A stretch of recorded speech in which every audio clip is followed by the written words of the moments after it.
মানে ডক্টর আসিফ নজরুলকে বলা হচ্ছে ভারতের এজেন্ট। ডক্টর আসিফ নজরুল আবার বলছেন তারাই ভারতীয় স্ক্রিপ্ট বাস্তবায়ন করছেন, আপনাকে বলছে গণশত্রু।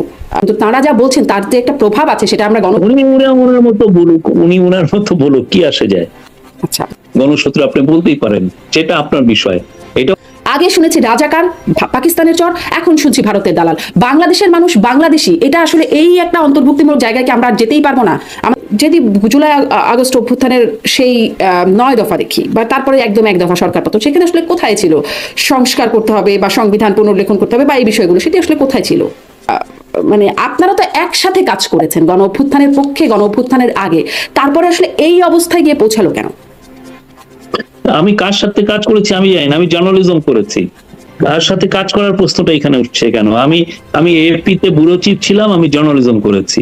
আমার যেটা জার্নালিজম, যেটা ফেয়ার জার্নালিজম, সেটা আমি করেছি। আমি কার সাথে কাজ করলাম এটা আমার সাথে আপনি মিলাচ্ছেন কেন? না, কারণ আমি মেলাচ্ছি এই কারণে, আমি শাহিদ আলমের একটা বক্তব্য শুনছিলাম। তিনি বলছিলেন যে 4 তারিখের জুম মিটিং এ যেখানে পিনাকি ভট্টাচার্য ছিলেন, ডক্টর আসিফ নজরুল যোগ হয়েছিলেন, আপনিও যোগ হয়েছিলেন, আপনি তাদেরকে খবর দিতেন যে কি হচ্ছে, গণমাধ্যমের স্পিরিটটা কোন দিকে আগাচ্ছে, এই বিষয়গুলো মানে গণ অভ্যুত্থানের সেই বিষয়গুলো আপনি খবর দিতেন। মানে তাহলে তো আপনাদের মধ্যে একটা আগে থেকেই আলাপ আলোচনা বা না, আমি আপনার জানা নাই সেটা হচ্ছে 18 তারিখ থেকে 17 তারিখ রাতের পরের থেকে প্রায় 1 সপ্তাহ ইন্টারনেট ছিল না। ওই পুরো একটা সপ্তাহ একমাত্র এএফপি তে ইন্টারনেট ছিল, আমার ওইখানে ইন্টারনেট ছিল। তো আমি তখন ছিলাম পুরো বাইরে, আপনারা যারা নিউজ পাচ্ছিলেন সেটা আমার এখান থেকে যাচ্ছিল। বাংলাদেশের যত রিপোর্ট আপনি এই যে ইভেন এপির যে ভিডিও ফুটেজ বা ওদের ছবি আমার এখান থেকে গেছে, রয়টারের গেছে, নিউ ইয়র্ক টাইমস এর গেছে, গার্ডিয়ানের গেছে।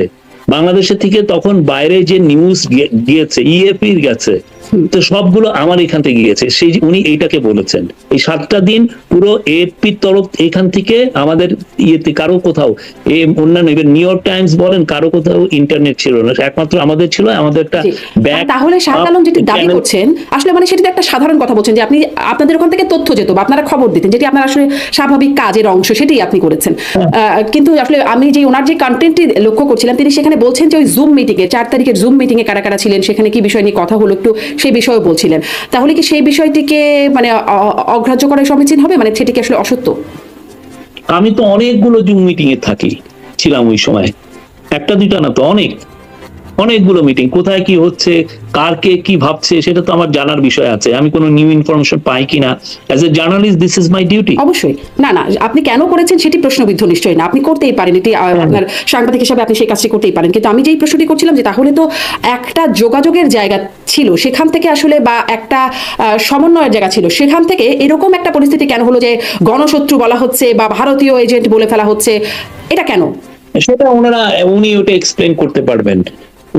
উনার যেটা যেই উনি যেটা চিন্তা ভাবনা করছেন সে অনুযায়ী উনি বলেছেন। আপনারা কি কখনো জিজ্ঞাসা করেছেন? যোগাযোগের জায়গা তো আপনাদের আছেই, আপনারা কি জিজ্ঞাসা করেছেন কেন তারা এটা? না, আমি এটা কে কি বললো এটা আমার কি, আমি আমার কাজটা করেছি, আমি সেই আমার কাজগুলো আমি করছি। যে নিশ্চয়ই, কিন্তু তারা যা বলছেন তার যে একটা প্রভাব আছে সেটা আমরা উনি ওনার মতো বলুক, কি আসে যায়? আচ্ছা, আপনি বলছেন আসলে শত্রু আপনি বলতেই পারেন, সেটা আপনার বিষয়। এটা ধরুন আগে আমরা যেটা শুনতাম শেখ হাসিনার রেজিমে যে কিছু হলেই তাকে রাজাকার বা পাকিস্তানের চর, পাকিস্তানের দালাল ইত্যাদি বলে সম্বোধন করা হতো। এখন দেখা যাচ্ছে কিছু হলেই ভারতের দালাল বলে ফেলা হচ্ছে। মানে একদম একজন দুজনের মুখে না, আমি অনেকের কথাই বলতে পারবো যারা আসলে বর্তমানে গণ অভ্যুত্থানের স্পিরিট ধারণ করে কাজ করছেন, তাদের মধ্যেও একে অপরের বিরুদ্ধে এরকম। একটা তো বললামই আপনাদের বিরুদ্ধে যেরকম পাল্টাপাল্টি চলছে, আমরা দেখছি দেবপ্রিয় ভট্টাচার্যকে বলছেন মাহমুদুর রহমান, তিনি বলছেন তিনি ভারতীয় এজেন্ট, এরকম অনেকের বিরুদ্ধেই আসলে এখন এই কথাটা শুরু হচ্ছে। মানে আমরা একটা স্বাধীন বাংলাদেশে, আমাদেরকে কি আপনারা তো বলেছিলেন একটা ইনক্লুসিভ সোসাইটি হবে, সমাজ ব্যবস্থা হবে, সেখানে আগে শুনেছি রাজাকার পাকিস্তানের চর, এখন শুনছি ভারতের দালাল। বাংলাদেশের মানুষ বাংলাদেশি, এটা আসলে এই একটা অন্তর্ভুক্তিমূলক জায়গাকে আমরা আর যেতেই পারবো না, আমাদেরকে এরকমই শুনতেই থাকতে হবে। এটা পুরো গ্লোবাল, পুরো বিশ্বে এই বিষয়গুলো আছে। আপনি যদি আমেরিকান পলিটিক্সটাও দেখেন, এই ধরনের কথাবার্তা হামেশা হয়। ওর দালাল, ও এইটা করছে, এই গ্রুপে কে বিলং করে, এই ধরনের কথাবার্তা গুলো তো বারবার হচ্ছে। এই প্রো প্যালেস্টিনিয়ান বা ও প্রো ইসরায়েলি, এই ধরনের কথা হয় না? আমি তো হামেশা দেখি এটা। মানে as long as debates are civil, it doesn't matter. আপনার যদি ডিবেট গুলো সিভিলিয়ান ডিবেট হয়, সিভিল থাকে, ইটস ফাইন। এ কি বললো, এটা কি আসে? কিন্তু একটু জানি আর একটা প্রসঙ্গে, যে সরকার বলেছিল যে অতীতের মতো টাকা ছাপিয়ে মানে টাকা ছাপাবে না সরকার, তা না করেই মূল্যস্ফীতি নিয়ন্ত্রণ করবে, কিন্তু সরকারকে আসলে সেটি সেই জায়গায় থাকতে পারলো না। মানে 22,000 কোটি টাকা ছাপানো হলো, সরকার মানে ছাপাতে বাধ্য হলো, এটা কেন করা হলো? আপনি একটু এই বিষয়টি বলবেন, সরকার তার অবস্থানে থাকতে পারলো না কেন? না, আমরা টাকা ছাপাচ্ছি মানে এই টাকাটা কিন্তু যে ইনফ্লেশনে হিট করছে না। মূল টাকা ছাপানোর সবচেয়ে বড় যেটা সমস্যা সেটা হচ্ছে যে অতিরিক্ত মানি সাপ্লাই হলে ইনফ্লেশনটা স্টক আপ করে, এটা বেড়ে যায় জিনিসপত্রের দাম। মানে আপনি দেখা যাচ্ছে যে জিনিসপত্র কম কিন্তু মানির সাপ্লাইটা বেশি, তখনই ইনফ্লেশনটা বাড়ে। তা আমরা যেটা করেছি যে আমরা 22,500 কোটি টাকা আমরা ছাপিয়েছি, কিন্তু অ্যাট দ্য সেম টাইম আমরা ও মার্কেট থেকে আবার অন্য ভাবে আমরা সেই সম পরিমাণ টাকা আবার আমরা সাক করে নিয়ে আসছি, ফলে মানি সাপ্লাইটা সিমিলারই থাকছে। মানে এই পুরো টাকাটা আপনি বলছেন পড়ছে না বা মানি সাপ্লাই সিমিলার থাকছে, কিন্তু এই কথা তো সরকার বলেছিল যে আগের সরকারের মতো টাকা ছাপিয়ে মূল্যস্ফীতির মানে টাকা ছাপানোর প্রক্রিয়ায় তারা যাবে না।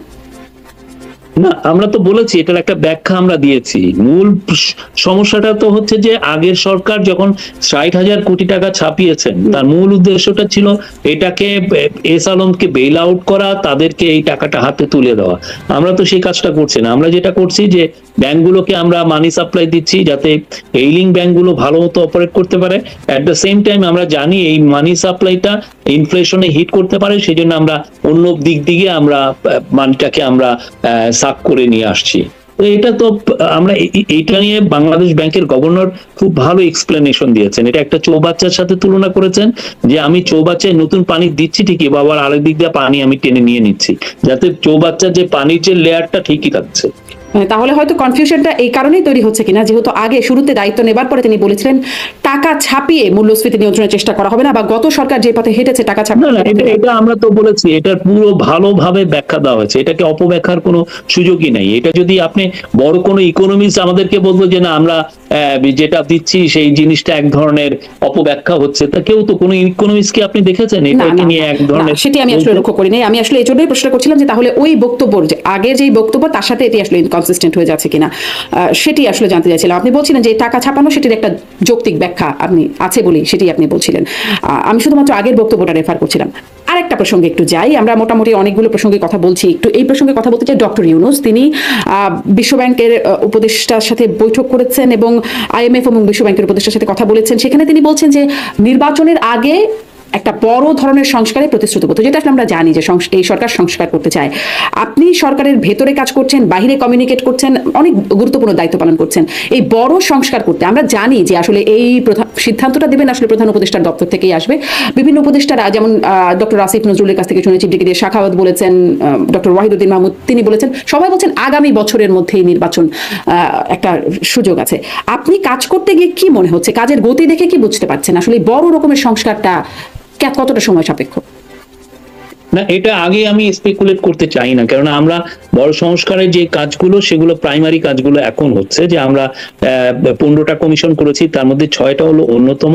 এই 6টা প্রথম হলো আপনাকে 31শে ডিসেম্বরের মধ্যে তারা রিপোর্ট গুলো দিবে, এটা একটা প্রাইমারি কাজ। এই রিপোর্ট গুলো নিয়ে ইন্টারিম গভর্নমেন্ট কথা বলবে পলিটিক্যাল পার্টিগুলোর সাথে, বিভিন্ন স্টেক হোল্ডারের সাথে।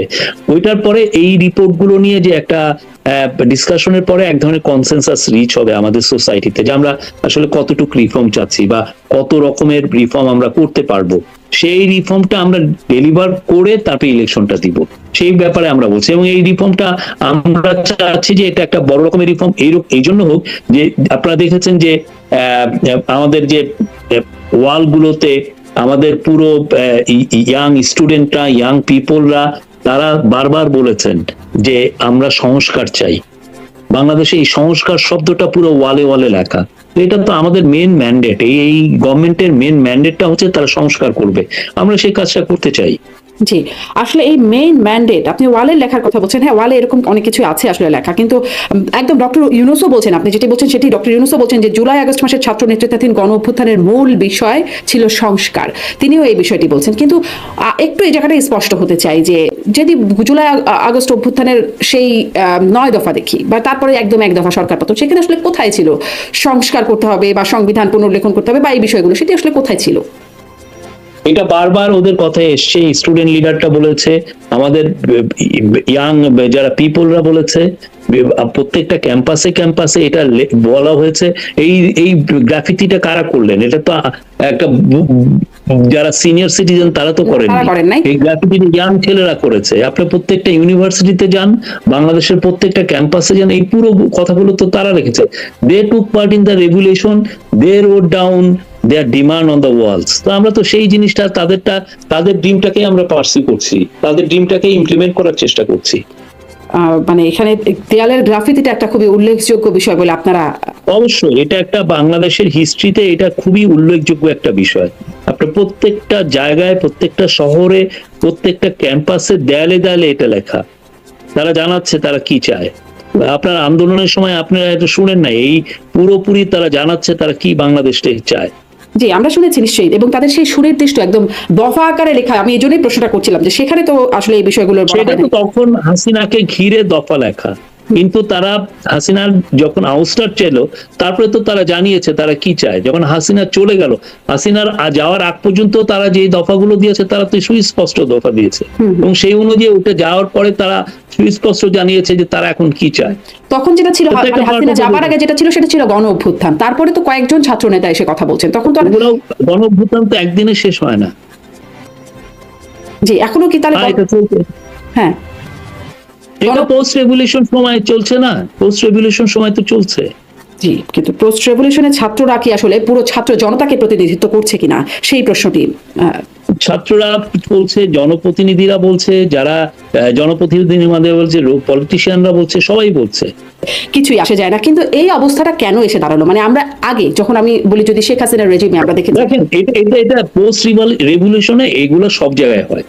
আপনি হঠাৎ করে মনে হচ্ছেন যে এটা শুধু বাংলাদেশে হচ্ছে, পৃথিবীর যে কোনো জায়গায় আপনি যখন রেভলিউশন হয় অনেকগুলো মত একসাথে আসে, এক হয়, আবার রেভলিউশনের পরে দেখা যায় যে এক ধরনের টেনশন ক্রিয়েট হয় যে না আপনি আমার মতে আছেন কি আমার মতে নাই। এটা আপনি যে ইয়েতে দেখেন না, সিরিয়াতে দেখেন, আপনি কয়টা একটা গ্রুপ এইচটিএস কি করেছে, আরো তো অনেকগুলো গ্রুপ আছে। এখন সামনে এমনও আসতে পারে যে না দেখা গেল যে এইচটিএস এর কথা কেউ নিচ্ছে না, এটা এমন কিছু না, এটা হতেই পারে। নিশ্চয়ই, কিন্তু বাতিল করা হয়েছে, সেটি 3 দফায় হয়েছে। 167 জনের মতো সাংবাদিকের অ্যাক্রিডিটেশন কার্ড বাতিল করা হয়েছে। এটি একটা ব্যাখ্যা আপনারা দিয়েছেন। প্রধান উপদেষ্টাও বলেছেন যে অ্যাক্রিডিটেশন কার্ড বাতিল মানে তার সাংবাদিকতায় বাধাগ্রস্ত করা না, শুধুমাত্র তিনি সচিবালয়ে ঢুকতে পারবেন না। কিন্তু এই যে দেয়া হলো, এটি আসলে কি বিবেচনায়, কার বিবেচনায়, মানে কে বিবেচনা করে এই বিষয়গুলোকে বাতিল করলো? এটাও তো অবশ্যই স্ক্রুটিনি হয় না, প্রত্যেকটা জিনিসেরই তো স্ক্রুটিনি, সেই অনুযায়ী স্ক্রুটিনি করে তারা দেখেছেন, অভিযোগ এসছে, সেই অনুযায়ী কাজ করেছেন। মানে কি ব্যাখ্যায় কেন বাতিল হলো? না, ব্যাখ্যা নাহিদ ইসলাম এই বিষয়ে ব্যাখ্যা দিয়েছেন। আমরা দেখেছি যে অনেকে এই সাংবাদিকতার যে অ্যাক্রিডিটেশন কার্ড নিয়ে সচিবালয়ে যে লবিং করেন, অনেকে জার্নালিজম করেন না, অনেকে যারা কার্ড পেয়েছেন তারা আসলে ছাত্রলীগ কর্মী ছিলেন, কর্মী হিসাবে আসলে কার্ডগুলো পেয়েছেন। তো এগুলো অনেকগুলো আছে। তো আমরা এই পুরো জিনিসগুলো যাদের ব্যাপারে অভিযোগ আসছে সেই ব্যাপারে অ্যাকশন নেওয়া হয়েছে, এবং আমরা বলেছি যে যদি কেউ এই ব্যাপারে এই প্রসেসের দ্বারা এফেক্টেড হয় আমরা এটা রিভিউ করব। হ্যাঁ, যেমন এপির ব্যুরো প্রধান জুলহাস আলম, তারও অ্যাক্রিডিটেশন কার্ডটি বাতিল হয়েছে। মানে আপনিও একটি বলেছি যে যদি কেউ এটা আন্তর্জাতিক সংস্থা এএফপি তে কাজ করেছেন, আমি ওনাকে চিনি, আমাকে আমি চিনি। নিশ্চয়ই। তাহলে তার যখন আসলে অ্যাক্রিডিটেশন কার্ডটি বাতিল হয়, এটিও কি আন্তর্জাতিক জায়গাও একটা প্রশ্ন তুলে দেয় না? মানে আমি যেটি শুরু করছিলাম যে আমরাও কি কোনো সুযোগ আন্তর্জাতিক অঙ্গনে দিচ্ছি কিনা, এটি আসলে কেমন বার্তা? মানে আপনি নিজেও একজন সাংবাদিক, একটা আন্তর্জাতিক সংস্থার ব্যুরো প্রধান বাংলাদেশের। আমি তো বলছি যে যারা যদি মনে করেন যে তার বিরুদ্ধে উনি এফেক্টেড হয়েছেন পুরো প্রসেসটা, উনি বলতে পারেন। সেই জন্য আমরা ইনভাইটও করেছি যে আপনি তাড়াতাড়ি জানান, আমরা রিভিউ করছি। মানে ভিকটিমকে এসে বলতে হবে আপনারা কোন বিবেচনায় করেছেন বা কেন করেছেন সেটি আমরাও দেখছি, আমরাও তো বলছি, আমরাও এগুলো রিভিউ করছি।